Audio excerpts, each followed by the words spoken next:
ಗೃಹಲಕ್ಷ್ಮಿ ಹಣದ ಬಾಕಿ ಕುರಿತು ಹೈಕೋರ್ಟ್ ಬಿಗ್ ಅಪ್ಡೇಟ್. ನಮಸ್ಕಾರ ವೀಕ್ಷಕರೇ, ರಾಜ್ಯದ ಲಕ್ಷಾಂತರ ಮಹಿಳೆಯರು ತಿಂಗಳುಗಳಿಂದ ಕಾಯುತ್ತಾ ಇರೋ ಗೃಹಲಕ್ಷ್ಮಿ ಯೋಜನೆಯ ಬಾಕಿ ಹಣದ ವಿಚಾರದಲ್ಲಿ ಈಗ ಹೈಕೋರ್ಟ್ನಿಂದ ಒಂದು ಅತ್ಯಂತ ಮಹತ್ವದ ಆದೇಶ ಹೊರಬಿದ್ದಿದೆ. ಹೌದು, ಕಳೆದ ಫೆಬ್ರವರಿ ಮತ್ತು ಮಾರ್ಚ್ ತಿಂಗಳ ಗೃಹಲಕ್ಷ್ಮಿ ಯೋಜನೆಯ 2,000 ರೂಪಾಯಿ ಹಣ ತಾಂತ್ರಿಕ ಗೊಂದಲಗಳಿಂದಾಗಿ ಹಲವು ಫಲಾನುಭವಿಗಳಿಗೆ ಖಾತೆಗೆ ಇನ್ನೂ ಜಮಾ ಆಗಿಲ್ಲ. ಇದೀಗ ಈ ಬಾಕಿ ಹಣದ ಬಿಡುಗಡೆಗೆ ಸಂಬಂಧಿಸಿದಂತೆ ಹೈಕೋರ್ಟ್ನಲ್ಲಿ ಮಹತ್ವದ ಕಾನೂನು ಹೋರಾಟ ಶುರುವಾಗಿದೆ.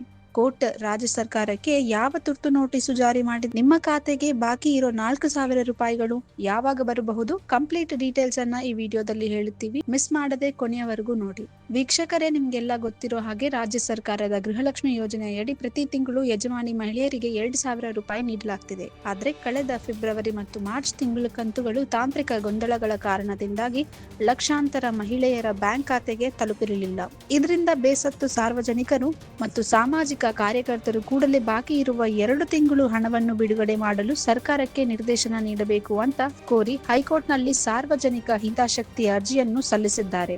ಈ ಅರ್ಜಿಯ ವಿಚಾರಣೆಯನ್ನು ಕೈಗೆತ್ತಿಕೊಂಡ ಹೈಕೋರ್ಟ್ ಪೀಠ ವಿಷಯದ ಗಂಭೀರತೆಯನ್ನು ಪರಿಗಣಿಸಿ ಈಗ ಅತ್ಯಂತ ಬಿಗಿಯಾದ ಕ್ರಮಕ್ಕೆ ಮುಂದಾಗಿದೆ. ಬಡ ಮತ್ತು ಮಧ್ಯಮ ವರ್ಗದ ಮಹಿಳೆಯರ ಆರ್ಥಿಕ ನೆರವಾಗಿ ಸಂಬಂಧಿಸಿದ ವಿಷಯ ಇದಾಗಿರೋದ್ರಿಂದ ಹೈಕೋರ್ಟ್ ಇದನ್ನು ಗಂಭೀರವಾಗಿ ಪರಿಗಣಿಸಿದೆ. ಹೌದು ವೀಕ್ಷಕರೇ, ಅರ್ಜಿಯ ಪ್ರಾಥಮಿಕ ವಿಚಾರಣೆ ನಡೆಸಿದೆ ಹೈಕೋರ್ಟ್. ರಾಜ್ಯದ ಹಣಕಾಸು ಇಲಾಖೆ ಹಾಗೂ ಮಹಿಳಾ ಮತ್ತು ಮಕ್ಕಳ ಕಲ್ಯಾಣ ಇಲಾಖೆಗೆ ತುರ್ತು ನೋಟಿಸ್, ಅರ್ಜೆಂಟ್ ನೋಟಿಸ್ ಜಾರಿ ಮಾಡಿದೆ. ಗೃಹಲಕ್ಷ್ಮಿ ಹಣ ಫಲಾನುಭವಿಗಳಿಗೆ ಯಾಕೆ ತಲುಪಿಲ್ಲ, ಈ ತಾಂತ್ರಿಕ ಗೊಂದಲಗಳಿಗೆ ಕಾರಣವೇನು ಮತ್ತು ಬಾಕಿ ಹಣವನ್ನು ಯಾವಾಗ ಬಿಡುಗಡೆ ಮಾಡ್ತೀರಾ ಅನ್ನೋದರ ಕಂಪ್ಲೀಟ್ ಆಕ್ಷೇಪಣೆ ಹಾಗೂ ವಿವರಣೆಯನ್ನು ಸಲ್ಲಿಸುವಂತೆ ಸರ್ಕಾರಕ್ಕೆ ಗಡುವು ನೀಡಿದೆ. ಕೋರ್ಟ್ ನೋಟಿಸ್ ನೀಡಿರುವುದರಿಂದ ಈಗ ಇಲಾಖೆಯ ಅಧಿಕಾರಿಗಳು ಅಲರ್ಟ್ ಆಗಿದ್ದು ತಾಂತ್ರಿಕ ದೋಷಗಳನ್ನು ಸರಿಪಡಿಸಲು ಹಾಗೂ ಕೋರ್ಟ್ಗೆ ಸೂಕ್ತ ಉತ್ತರ ನೀಡಲು ಸಿದ್ಧತೆ ಮಾಡಿಕೊಳ್ತಿದ್ದಾರೆ. ಇದರ ಬೆನ್ನಲೆಯಲ್ಲಿ ಹೈಕೋರ್ಟ್ ಮುಂದಿನ ವಿಚಾರಣೆಯನ್ನು ಮುಂದೂಡಿದ್ದು ಸರ್ಕಾರದ ಉತ್ತರದ ಮೇಲೆ ಹಣ ಬಿಡುಗಡೆಯ ದಿನಾಂಕ ಫಿಕ್ಸ್ ಆಗಲಿದೆ. ವೀಕ್ಷಕರೇ, ಹೈಕೋರ್ಟ್ನ ಈ ಒಂದು ಮಹತ್ವದ ಆದೇಶದಿಂದಾಗಿ ಸದ್ಯದಲ್ಲೇ ಗೃಹಲಕ್ಷ್ಮಿ ಯೋಜನೆಯ ಬಾಕಿ ಹಣ ಫಲಾನುಭವಿಗಳಿಗೆ ಕೈ ಸೇರುವ ದೊಡ್ಡ ಭರವಸೆ ಮೂಡಿದೆ. ನಿಮ್ಮ ಖಾತೆಗೆ ಫೆಬ್ರವರಿ ಮತ್ತು ಮಾರ್ಚ್ ತಿಂಗಳ ಗೃಹಲಕ್ಷ್ಮಿ ಹಣ ಬಂದಿದೆಯಾ ಅಥವಾ ಇನ್ನೂ ಬಾಕಿ ಇದೆಯಾ ಅನ್ನೋದನ್ನ ತಪ್ಪದೆ ಕೆಳಗೆ ಕಮೆಂಟ್ ಮಾಡಿ ತಿಳಿಸಿ.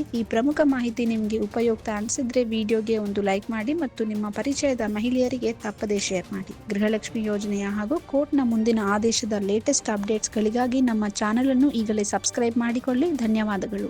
If you like this video, ಬೇಗ ಲೈಕ್ ಮಾಡಿ, ಕಾಮೆಂಟ್ ಮಾಡಿ, ಶೇರ್ ಮಾಡಿ ಹಾಗೂ ಯೋಯೋ ಟಿವಿ ಕನ್ನಡವನ್ನು ಸಬ್ಸ್ಕ್ರೈಬ್ ಮಾಡಿ.